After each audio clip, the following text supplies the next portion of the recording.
दोस्तों, असमय आंधी तूफान, भूकंप और एक के बाद एक बड़े बड़े एस्टेरॉयड हमारे धरती के पास से गुजरने की तरह ही ना जाने कितनी तरह की प्राकृतिक आपदाओं से हम जूझ रहे हैं। और पिछले 6 महीनों से तो कोरोना नाम का एक वायरस हमारी नस्ल खत्म करने पर आमदा है। और ऐसे में हमें खुद ही नहीं पता होता कि किस वजह से हमारे जीवन का अंत हो जाए।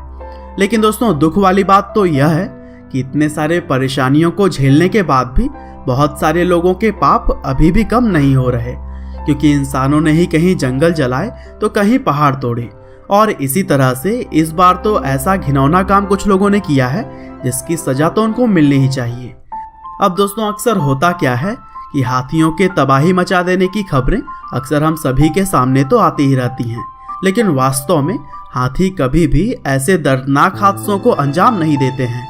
वह तो कोई इंसानी पाप ही होता है जो कि जानवरों को जानलेवा बनने के लिए उकसाता है। और दोस्तों, कुछ ऐसी ही शर्मनाक करतूत और जाहिलेपन का खबर भी सामने आया है, जब एक भूखी हथनी को पटाखों से भरा अनानास खिला दिया जाता है और फिर फल खाकर जहां पेट भरता वहीं पटाखे मुंह में ही फूट जाने की वजह से हथनी की मौत हो जाती है।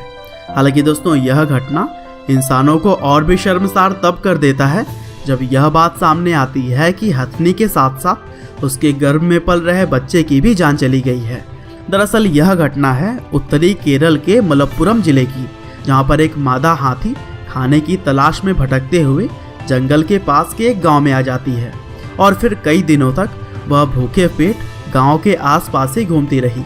हालांकि तभी कुछ बेहद ही घटिया लोगों ने उस हथनी को पटाखों से भरा हुआ अनानास खिला दिया, जिससे कि वह पटाखे मुंह में जाते ही ब्लास्ट हो गए और वह गर्भवती हथनी बहुत ही बुरी तरह से जख्मी हो गई।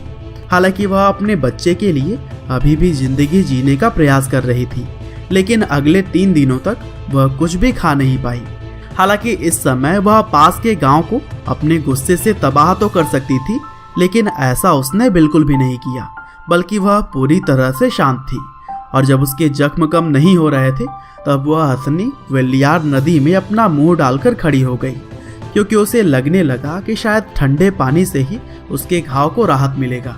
लेकिन फिर भी आखिरकार जब वन विभाग के कर्मचारी उसे रेस्क्यू करके वहां से ले जाने की कोशिश करने लगे, तब रास्ते में ही उस हथनी ने दम तोड़ दिया और साथ ही उसने पेट में पल रहे अपने बच्चे को भी खो दिया था। और इस तरह से इंसानियत एक बार फिर से शर्मसार हो गई।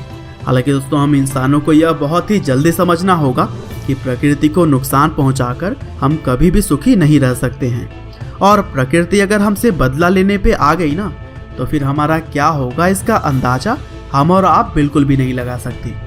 और दोस्तों, इसी तरह की ये घटना 1960 के आसपास चीन में भी हुई थी, जहां पर हमारी प्यारी गौरैया चिड़िया को मारने की वजह से करोड़ों लोगों की जान चली गई थी।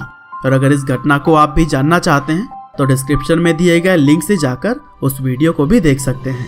और दोस्तों, अगर यह वीडियो आपको पसंद आई हो तो कृपया इस वीडियो को शेयर करना ना भूलिएगा। आपका बहुमूल्य समय देने के लिए बहुत बहुत धन्यवाद।